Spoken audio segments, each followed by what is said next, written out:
성경 봉독하겠습니다.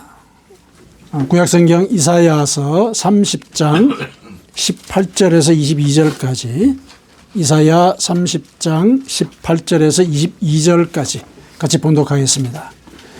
그러나 여호와께서 기다리시나니 이는 너희에게 은혜를 베풀려 하시며 일어나시리니 이는 너희를 긍휼히 여기려 하심이라. 대저 여호와는 정의의 하나님이심이라. 그를 기다리는 자마다 복이 있도다.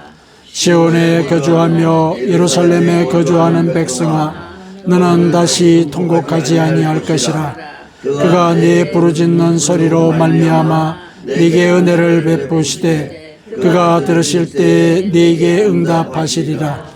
주께서 너에게 환난의 떡과 고생의 물을 주시나 내 스승은 다시 숨기지 아니하시리니 내 눈이 내 스승을 볼 것이며 너희가 오른쪽으로 치우치든지 왼쪽으로 치우치든지 내 뒤에서 말소리가 내 귀에 들려 이르기를 이것이 바른 길이니 너희는 이리로 가라 할 것이며 또 너희가 너희 조각한 우상에 입힌 은과 부어 만든 우상에 올린 금을 더럽게 하여 불결한 물건을 던짐같이 던지며 이르기를 나가라 하리라. 아멘.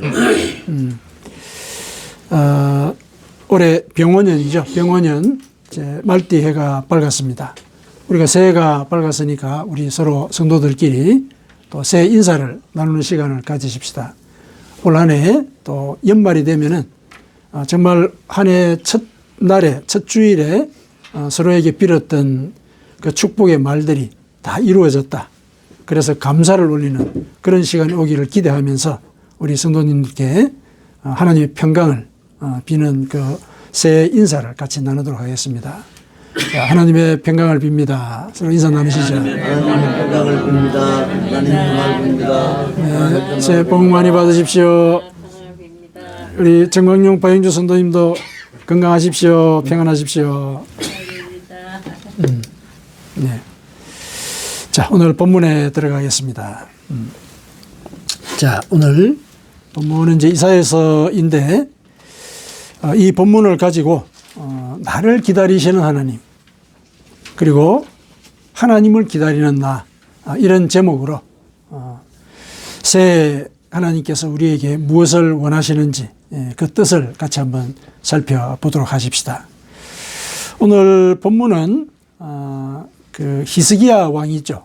히스기야 왕, 이제 남쪽 유다의 다윗 다음으로 이렇게 이 성왕으로 이제 버금가는 이제 이런 왕으로 치는 이제 히스기야죠. 히스기야 왕 시절에 이사야가 이제 히스기야 왕과 그 백성들을 향하여 한 예언입니다. 그 당시는 이제 성왕이라는 이제 그런 이미지 뒤에 그 시대가 평화로웠을 것이라는 이제 그런 오해가 있을 수가 있는데 굉장히 불안했던 시기죠. 굉장히 불안했던 시기입니다. 유다의 그 북쪽에서는 아수르라고 하는 거대한 대제국이 호시탐탐 이제 북쪽 이스라엘과 남쪽 유다를 노리고 있었고요. 또 남쪽에서는 애굽이 또 버티고 있었죠. 두 강대국 사이에 끼어 있는 조그마한 나라로서 살아가기가 조금 힘들었는데 이 두 제국 가운데 물론 그 당시에 그 제국들이 가지고 있는 그 예를 들면은 인간에 대한 관념, 이거는 오늘날과는 비교할 수가 없죠. 우리가 인간이 예를 들어서 목적적인 존재다, 수단으로서 사용되어서는 안 된다, 이런 얘기가 칸트 이후에 나온 개념이거든요. 그 이전에는 기계이고 도구이고 부품에 불과했어요. 인간 자체가. 그러니까 말하는 뭐 도구라든지 이런 개념일 가능성이 컸죠. 게다가 계급사회였으니까. 그런 관념이 굉장히 심했죠. 그런 과정에서 이 아수르라고 하는 이 제국이 그러한 관념이 아주 가장 낮은, 인간에 대한 관념이 가장 낮은, 잔인하기로 그 소문난 그런 제국이거든요. 역사가 그렇게 기록을 하고 있어요. 고대 제국 중에서 가장 잔인한 걸로 이름이 나 있는 제국이 아수르다. 이 아수르가 이제 유다를 공격을 하려고 하고 있는 그런 상황이죠. 그런 상황인데 이 히스기야가 이제 외교적인 판단을 어떻게 했느냐 하면은 우리가 지난주에 같이 말씀을 나눴지만은 자기 선조 때부터는 아수르에 조공을 바치는 이런 관계를 유지를 해가지고 나름대로 겉으로는 평화를 유지해 왔는데 갑자기 입장을 바꾼 거예요. 노선을 바꿔버린 거예요. 히스기야가. 바꿔가지고 애굽과 동맹관계를 맺게 되었습니다. 애굽과 맺고 그다음에 군사를 모아가지고 그 오늘날 이거 가자 지구라는 데 있죠. 거기를 정벌해가지고 영토를 확장을 한 거예요. 그러니까 나름대로 이 국가의 기틀을 잡고 또 성전도 개혁하고 그러면서 사회 질서가 잡혀가는 겉으로는 이제 그런 모습들이 보이는 상황이죠. 거기서 무슨 힘을 얻었는지는 모르지만은 애굽하고 동맹 관계를 맺게 되죠. 그러니까 그 사실을 알게 된 아수르가 가만히 있겠습니까? 가만히 있지 않죠. 이제 공격을 이제 하려고 하는 그런 상황이죠. 그러다가 이 히스기야 시대에 사실은 북이스라엘이 멸망을 해요. 아수르에 의해서 정복당하죠. 그러니까 바로 이 경계를 마주한 그 윗나라가 망했으니까 얼마나 두렵겠습니까? 굉장히 두려운 상황이 벌어지고 있는 그런 상황이죠. 그러면은 이제 오늘날 우리 이제 신앙의 관점에서 보면은 하나님께 매달리고 하나님을 부르짖어야 되지 않습니까? 구원을 부르짖고 그렇게 해야 되는데 이사야의 증언에 따르면은 그렇게 하지 않은 거예요. 오히려 선지자들 보고 바른 말을 삼가라. 우리를 지키던 하나님이 이스라엘로부터 떠나도록 하라. 이런 얘기를 하는 거예요. 그러니까 우리가 우리의 운명을 우리가 책임지겠다. 이런 기조가 그 당시 백성들과 이 대신들 사이에 있었던 거예요. 이사야가 그걸 꾸짖거든요. 어떻게 그 역사를 알고 또 히스기야가 경험했던 하나님의 은혜 이런 것들을 아는 그런 시대에 이런 결정을 내릴까 의아한 거죠. 그러나 사람들이 그래 했다는 것이죠. 하나님에 대한 그 신앙적인 배신이 그 시대의 그 정신적인 기조를 이루고 있었던 거죠. 그 전반적으로 분위기가 이제 그러한 사태가 아마도 이제 그 히스기야의 아들인 그 므낫세에게도 영향을 끼치지 않았을까. 우리가 지난주는 이제 므낫세의 개인적인 어떤 그 여건에 있어서 왜 하나님을 배반하게 되었을까 이런 것들을 좀 살펴봤다면은 히스기야 시대부터 실은 사회적으로 그런 신앙적 배신의 기조가 뿌리를 내리고 있었다는 거죠. 그런 사태가 있었던 것이다. 그래서 이사야가 거기에 대해서 이제 비판을 이제 하죠. 비판을 합니다. 그러나 이제 하나님께서는 이 백성을 선택을 하지 않았습니까? 제사장 나라로 삼겠다고 선택을 하셨죠. 그래서 비록 당신을 배신하는 이런 일들이 눈앞에서 벌어지고는 있지만은 경고는 하시죠. 견책은 하시고. 그러나 그런 뒤에 내가 너희들이 깨닫고 돌아오기를 기다리는 그 뜻을 너희들이 깨닫기를 바란다. 이런 뜻을 이제 이사야를 통해서 또 알려주시죠. 그 내용이 이제 오늘 본문인 겁니다. 그 본문에 그러나 여호와께서 기다리시나니 그렇죠. 그러나 이제 앞에서 이제 이런 견책들이 있을 것이라는 얘기가 쭉 나오죠. 쭉 있을 것입니다. 그러나 여호와께서 기다리시나니 이는 너희에게 은혜를 베풀려 하시며 일어나시리니 이는 너희를 긍휼히 여기려 하심이라. 하나님께서 너희들을 사실은 긍휼히 여기고 계신다. 긍휼히 여기고 계신다. 그래서 너희들을 구원할 것이다. 그러니까 이런 이제 격려의 말씀을 하시죠. 18절에 나오는 그런 말씀이죠. 그러면서 대저 여호와는 정의의 하나님이라. 대저라고 우리말로 번역이 된 이 부분은 왜냐하면 이렇게 이해를 하시면 될 것 같아요. 왜냐하면은 여호와는 정의의 하나님이시기 때문에 그렇다. 이렇게 얘기하죠. 왜 정의의 하나님이냐? 그를 기다리는 자마다 복이 있도다. 그러니까 그를 기다리면은 복을 주신다는 거예요. 기다리는데 아무 응답이 없는 것은 정의가 아닌 거죠. 근데 하나님은 나를 기다리면 내가 복을 주겠다. 그게 나의 정의다. 이렇게 얘기를 하신 것이죠. 그래서 하나님이 지금 현재 이스라엘의 형편에서 유다의 형편에서 눈에 보이지 않는 것 같아 보이는 것을 내가 알고 있다는 거죠. 알고 있다. 그렇지만은 내가 너희들을 긍휼히 여기고 은혜를 베풀 것이라는 그 사실을 믿고 나의 응답을 기다리면 이렇게 되는 거죠. 기다리면 너희가 복을 받게 될 것이다. 구원의 은혜를 받게 될 것이다. 이런 얘기를 하는 거죠. 그게 나의 정의다. 하나님이 그렇게 얘기를 하십니다. 그러니까 당신이 우리에게 요구하시는 게 그거죠. 요구하시는 게 나의 응답을 기다려라. 내 뜻과 내 능력과 너의 수완을 가지고 너를 구원하려고 하는 그런 노력을 통해서 너희가 부산스럽게 살고 그렇게 하지 마라. 그렇게 하지 마라. 그거는 오히려 너를 멸망의 길로 이끄는 길이다. 내 시간을 기다려라. 그 얘기를 하신 것이죠. 나의 시간. 하나님 시간이 필요한 거죠. 왜냐하면 하나님은 우리와만 관계하는 게 아니지 않습니까? 사실은 아수르하고도 관계하는 분이시거든요. 아수르의 백성들을 불쌍히 여겨서 요나를 그 수도로 보내지 않았습니까? 회개를 선포하지 않았습니까? 하나님은 온 백성, 만물의 하나님이시거든요. 그러니까 나의 기도에 응답을 하시는 데는 하나님도 시간이 필요하신 거예요. 여러 여건을 살펴서 하늘에서 보시기에 전지한 판단을 내리셔야 되니까 우리에게는 시간이 걸리는 것이죠. 그래서 우리에게 걸리는 그 시간이 바로 하나님의 시간인 것이죠. 그 시간을 기다리는 거예요.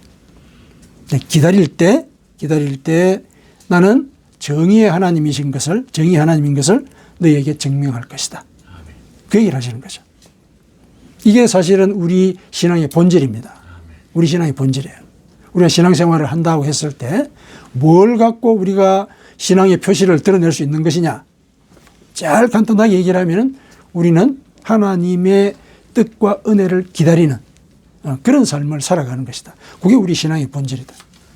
새해를 맞아서 우리는 이 신앙의 본질을 다시 새기는 그런 시간을 가졌으면 좋겠습니다.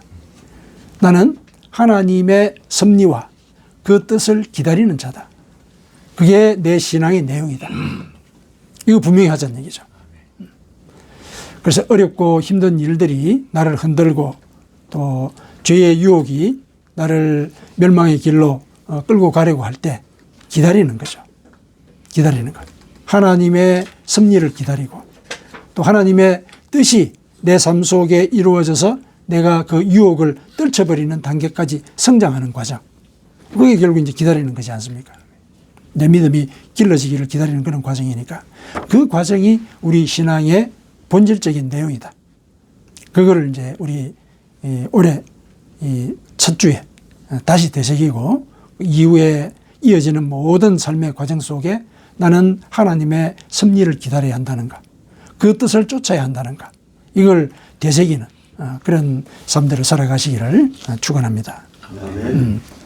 자, 그런데 이제 이사야가 기다리시는 하나님에 대해서 얘기를 하면서 어떻게 해야 우리가 그 하나님의 시간을 기다릴 수 있느냐, 거기에 대해서도 일러주는 거죠. 거기에 대해서도. 그러니까 19절부터 22절이 그거예요. 우리가 하나님을 기다린다고 얘기했을 때 우리는 그러면 기다린다고 뭘 해야 되느냐. 그러니까 기다림이라고 하는 것이 그저 손 놓고 시간이 가기를 지켜보고 있는 그런 상태를 얘기하는 건 아니죠. 그런 상태를 얘기하는 거 아닙니다. 가만히 있으라 그 말도 부산 떨지 말라 그런 얘기지, 그냥 손 놓고 능 놓고 가만히 있으라 그런 얘기가 아닙니다. 우리 아주 그 비근한 예가 있지 않습니까? 앞에 홍해가 있고 뒤에 애국 군대가 쫓아와요. 그 가운데 이스라엘 백성들이 진퇴양난이죠. 앞으로 가도 죽고 뒤로 가도 죽어요. 그런 상황이 우리 삶 속에도 있거든요. 또 있었었고 죽을 것 같은 그런 상황. 그런 일들이 벌어졌죠. 그때 모세가 그랬죠. 모세가 가만히 있으라. 하나님이 어떻게 일하시는지 보자. 이렇게 얘기했죠. 그때 가만히 있으라. 그 얘기를 그냥 손 놓고 가만히 있으라. 이 시간 지나도록 내버려두라. 하나님이 이제 우리를 이끌어 가실 것이다. 물론 결론적으로는 하나님 우리를 구원하시지만은 그때 우리가 해야 될 일이 과연 사태를 그냥 지켜보고 능 놓고 있는 것, 그걸 얘기하는 것일까? 그게 바로 가만히 있는 것인 것일까? 그건 아니죠. 왜 가만히 있으라 그랬냐면은 상황을 그때 살펴보면은 그 당시 상황을 살펴보면은 백성들이 자칫하면은 돌을 들어서 모세를 죽일 수 있는 그런 상황이었어요. 믿음이 부족해서 우리를 여기까지 끌고 왔느냐 이렇게 항의를 하잖아요. 응? 왜 우리를 여기까지 끌고 와가지고 죽게 했느냐. 그러면서 막 소란이 벌어질 그런 상황이었거든요. 그 상황에 모세가 한 얘기예요. 가만히 있어라. 가만히 있어라. 그러니까 부산 떨지 말라는 얘기예요. 하나님이 이 상황을 해결하실 것이니까 그 상황에서 우리가 할 일을 찾아야지 나를 죽인다고 그게 문제가 해결되는 건 아니다. 그런 취지로 얘기한 것이거든요. 그래서 하나님께 모세가 엎드렸을 때 하나님이 그러셨잖아요. 너 왜 가만히 있고 기도만 하느냐. 당장 그 지팡이로 저 바다를 가리켜라. 그 얘기를 하시죠. 하나님이 계획을 그렇게 일러주시는 거죠. 그러니까 그 말씀을 쫓아서 이제 구원의 길로 가게 되는 것이죠. 그러니까 가만히 있으라는 그 모세의 말 속에는 하나님께 기도하고 하나님의 뜻이 뭔지 여기서 내가 헤쳐나갈 하나님의 그 방법이 뭔지 그걸 찾아야지 이렇게 막 서로 소란을 벌이고 서로 힘들어하고 고통스러워하고 거기에 매몰돼서는 안 된다. 그런 취지로 모세가 얘기했고 그 취지에 응해서 하나님이 또 그 역사를 보여주신 거 아닙니까? 그런 것이거든요. 가만히 있으라. 가만히 있는 그 과정이 결국 하나님의 그 응답을 기다리는 과정인데 그 기다리는 과정 속에 그러면 모세가 보여줬던 그런 일들을 우리도 해야 된다는 얘기죠. 근데 그게 모세 당시에서만 해당되는 그 특정한 상황에서만 해당되는 내용이 아닌 거예요. 하나님은 어떤 상황인지 심지어 오늘날에도 똑같이 우리가 하나님을 기다린다고 얘기했을 때는 꼭 그렇게 하기를 원하세요. 그거를 오늘 이사야는 좀 더 구체적으로 우리에게 일러주는 거죠. 그래서 19절에서 22절 그 사이의 말씀은 우리가 하나님을 기다린다고 얘기했을 때 뭘 해야 되느냐. 그러니까 어떤 행위가 우리의 어떤 행위가 하나님을 기다리는 것인가. 그걸 이제 우리가 살펴보는 것이죠. 자, 첫 번째 한번 보십시다. 시온에 거주하며 19절이에요. 시온에 거주하며 예루살렘에 거주하는 백성아 너는 다시 통곡하지 아니할 것이라. 그가 네 부르짖는 소리로 말미암아 네게 은혜를 베푸시되 그가 들으실 때 네게 응답하시리라. 그러니까 이렇게 될 거라고 예언을 하는 것인데 이 예언 속에는 이런 말씀이 들어있는 거죠. 네가 기다릴 때는 내게 부르짖어라. 내게 부르짖어라 이죠. 왜 내 은혜를 기다리느냐. 너한테 지금 죽을 것 같은 그런 상황이 나타난 게 아니냐. 그런 일이 벌어진 게 아니냐. 내가 감당하지 못하는 그런 일이 너 앞에서 벌어진 게 아니냐. 그렇다면은 내한테 너의 그 상황을 소상하게 알려라. 소상하게 알려라. 울부짖으라는 얘기가 그런 얘기죠. 울부짖으라는 얘기는 뭐 외형적으로는 소리를 내어서 통곡하는 이런 상황을 얘기할 수도 있지만은 여기서 얘기하는 바는 진심을 다해서 내 속에 있는 온갖 마음을 다 올려드리라. 그런 얘기죠. 다 올려드리라. 토설하라는 얘기예요. 네가 무슨 문제로 고민하고 있고 또 무엇을 간절히 원하는지 그걸 하나님께 아뢰라는 얘기예요. 실은 예를 들어서 우리가 누군가에게 간절한 마음으로 부탁을 한다고 얘기하면은 그 자체는 그 상대방을 믿는다는 거잖아요. 그렇죠. 상대방을 믿으니까 내 속에 있는 얘기를 다 하는 거잖아요. 하나님은 그걸 원하시는 거예요. 이 상황 속에서 너를 구원할 자는 하나님뿐이라는 사실을 인정하라는 얘기예요. 인정하라. 이게 토설하고 고백하고 울부짖으라는 얘기가 그런 뜻이죠. 그러니까 나를 인정하라는 얘기예요. 이 상황에서 너를 구원할 자, 이 죽음의 골짜기에서 너를 건져낼 자는 하나님뿐이라는 것. 그래서 상황을 다 아뢰고 고백하고 그래서 당신만이 나의 참 구원자이십니다. 이거 고백하라는 얘기죠. 그 고백하는 마음을 갖는 그게 하나님의 섭리를 기다리는 그런 행위라는 거죠. 이사야에게 일러준 게 그게 첫 번째입니다. 두 번째 그러면 뭘 할 것이냐. 주께서 너희에게 환난의 뜻과 고생의 물을 주시나 네 스승은 다시 숨기지 아니하시리니 네 눈이 내 스승을 볼 것이며 너희가 오른쪽으로 치우치든지 왼쪽으로 치우치든지 네 뒤에서 말소리가 네 귀에 들려 이르기를 이것이 바른 길이니 너희는 이리로 가라 할 것이며 성령의 동행을 강구하라는 얘기죠. 성령의 동행을 강구하라는 얘기예요. 여기에서 네 귀 뒤에서 말소리로 들려주는 그 스승이 바로 성령이시죠. 성령이십니다. 성령은 예수님도 그렇게 얘기를 하셨죠. 성령이 너희에게 임하시면은 모든 것을 가르치고 그리고 내가 너희에게 말한 모든 것을 기억나게 할 것이다. 요한복음 16장 24절에 그렇게 나오죠. 성령은 그런 역할을 하시는 분이시죠. 그래서 무슨 계획이 있거나 또 큰일을 당했거나 그랬을 때는 성령이 와서 나와 동행하시기를 간구하라는 얘기예요. 간구하라. 그랬을 때 그 성령은 이거는 예수님께서 말씀하신 그 내용이 바로 구약 이사야 선지자 입을 통해서도 미리 얘기가 된 바죠. 그렇죠. 똑같은 이 역할을 하시는 분인 거죠. 성령은. 귀 뒤에서 이 길이 바른 길이니 너희는 이리로 가라. 가르쳐 주시는 거예요. 바른 길을. 그래서 나의 능력과 재능과 나의 관계와 그리고 내가 도움할 수 있는 모든 수완들 여기에 의존하기 전에 성령의 도우심을 구해라. 왜 성령의 도우심을 구해야 하느냐. 이거 논리적으로 한번 얘기를 해보십시다. 죽을 것 같은 상황이라는 건 사면이 다 막힌 상황이잖아요. 탈출구가 없는 거예요. 이 탈출구가 없이 사면이 다 막혔으면 어디를 바라봐야 됩니까? 하늘을 봐야죠. 하늘을 볼 수밖에 없는 거죠. 사면이 막혔으니까. 탈출구는 하늘밖에 없는 거죠. 사면이 다 막혔다는 얘기는 결국 내가 할 수 있는 게 한계가 있다는 거죠.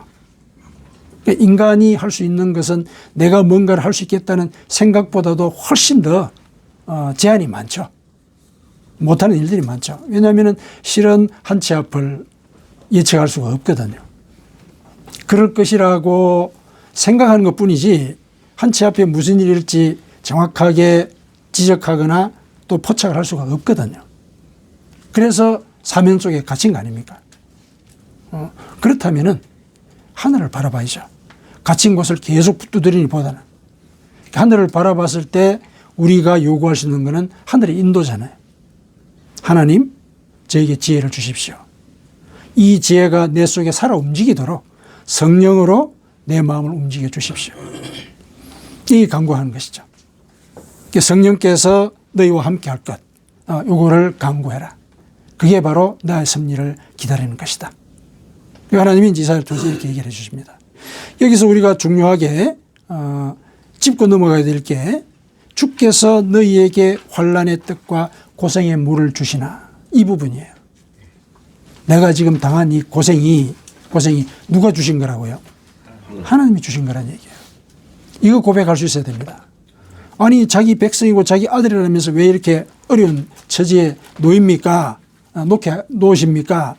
그러니까 이런 얘기는 사실은 신앙이 조금 이렇게 이 성장 단계에 있는 이제 그런 이 고백이라고 할 수가 있죠.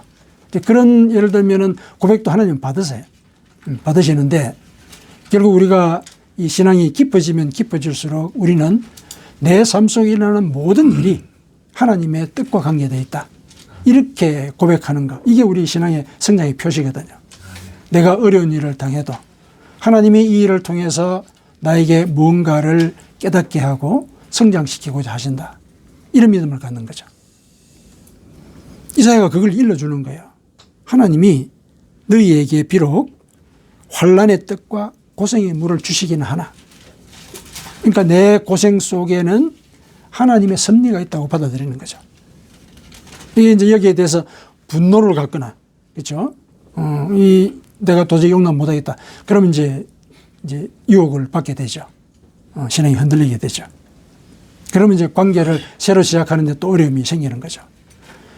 그래서 우리가 하나님을 믿는다는 것은 전적으로 믿는 걸 전제로 해야 된다는 거예요. 나한테 일어나는 모든 일들, 그게 하나님의 뜻과 상관이 있다는 거. 그거 믿어야 되는 것이죠. 근데 그 믿음은 성령이 일러주십니다. 인간의 논리로는 받아들이기 어렵습니다. 그렇죠? 내가 믿는 사람이고 나를 도와주겠다고 약속까지 하신 분인데 왜 나를 이런 공경에 처하게 하시는가? 인간의 논리로는 이해가 안 되고 파악할 수가 없는, 용납할 수 없는 그런 상황이지 않습니까? 그러나 이 인간의 언어, 현실의 언어와 신앙의 언어는 다르죠. 신앙의 언어는 전적인 신뢰를 전제를 합니다. 내 속에 있는 그 어떤 어려움도 이건 하나님과 관계되어 있다. 그랬을 때 사실은 기다릴 수가 있어요. 그렇지 않습니까? 역설적이지만 이 고생도 하나님이 주셨다. 그렇다면 주신 분이 해결하실 것이다. 이런 믿음을 가질 거 아니에요. 그 믿음을 하나님은 원하시는 거죠. 근데 그게 성령이 가르쳐 주시는 거예요. 성령이 깨닫게 하시는 거예요. 성령이. 그래서 성령을 강구하는 것이죠. 그래서 예수님께서도 이 부분에 대해서 얘기를 하셨죠. 너희가 악한 자라도 자식에게는 좋은 걸 주려고 하지 않느냐. 그런데 하나님께 너희가 너희가 하나님께 간구하면은 하나님이 성령을 주지 않겠느냐. 그렇죠. 하나님이 성령을 주신다 그랬어요.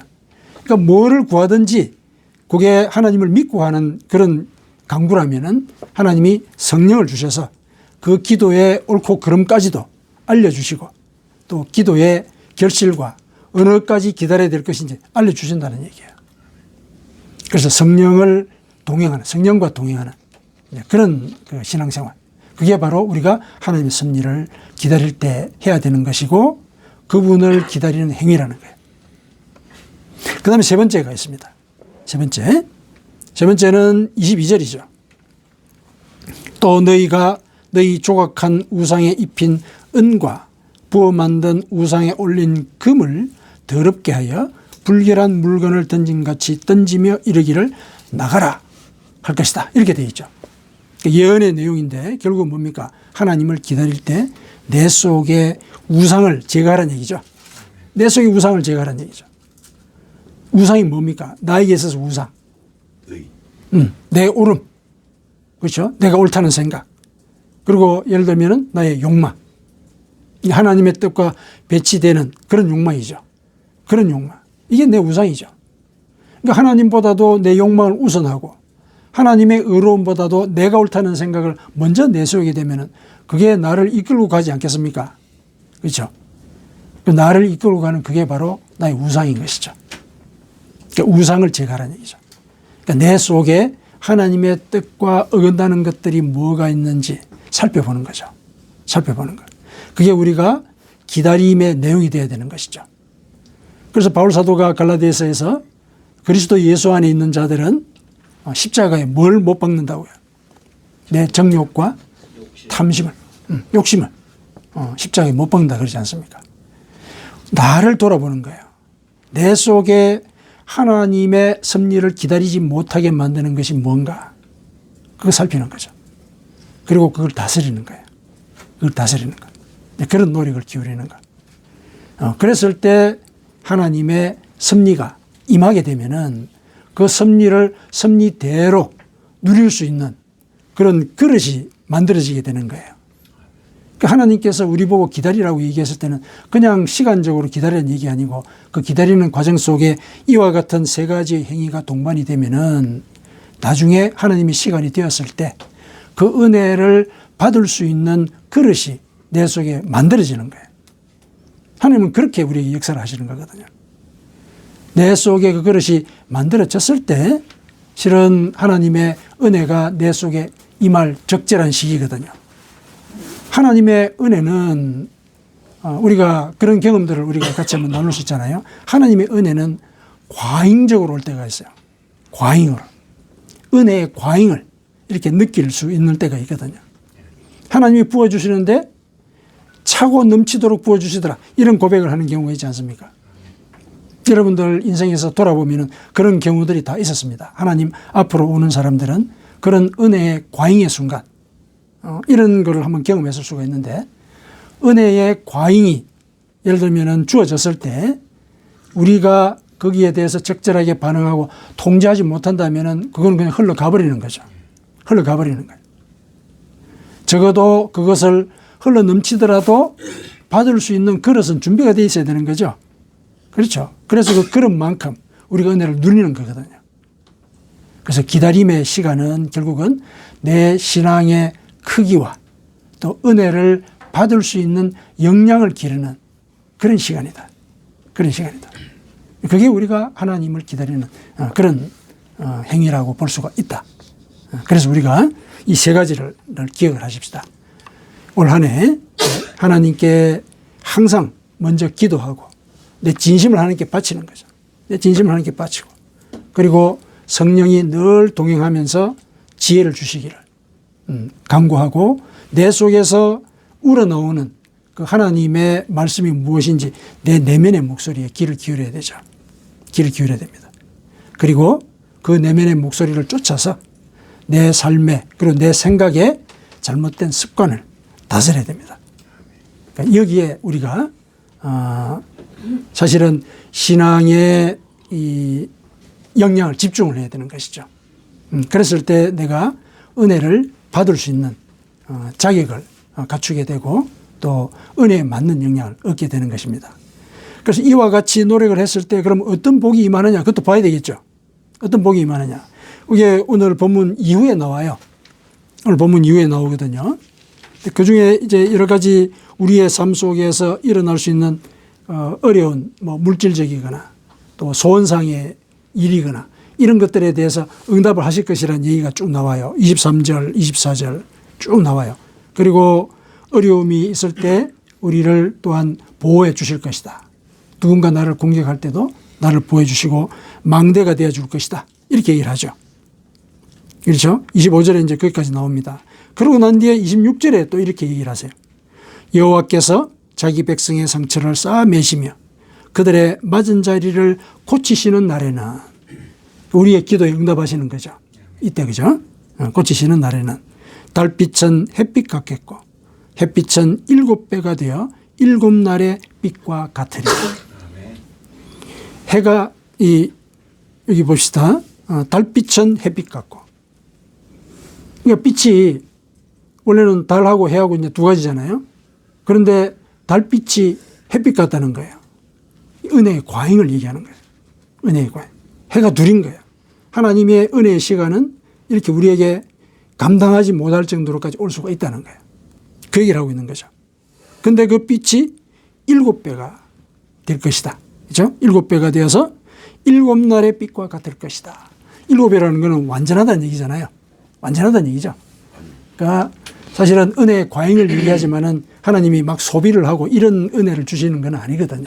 내가 보기에 과잉인 거예요. 내가 보기에. 차고 넘치도록 하는 거예요.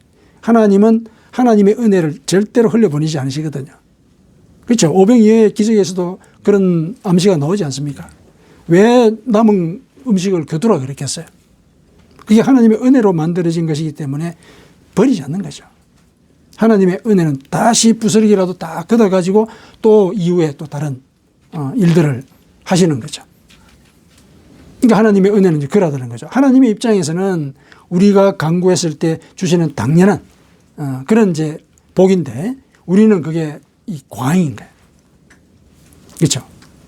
사실은 이제 그런 은혜를 우리가 누릴 수 있는 자격이 있는 거죠. 그때는 해가 7날의 빛처럼 비칠 것이다. 영광을 얻게 되는 것이죠.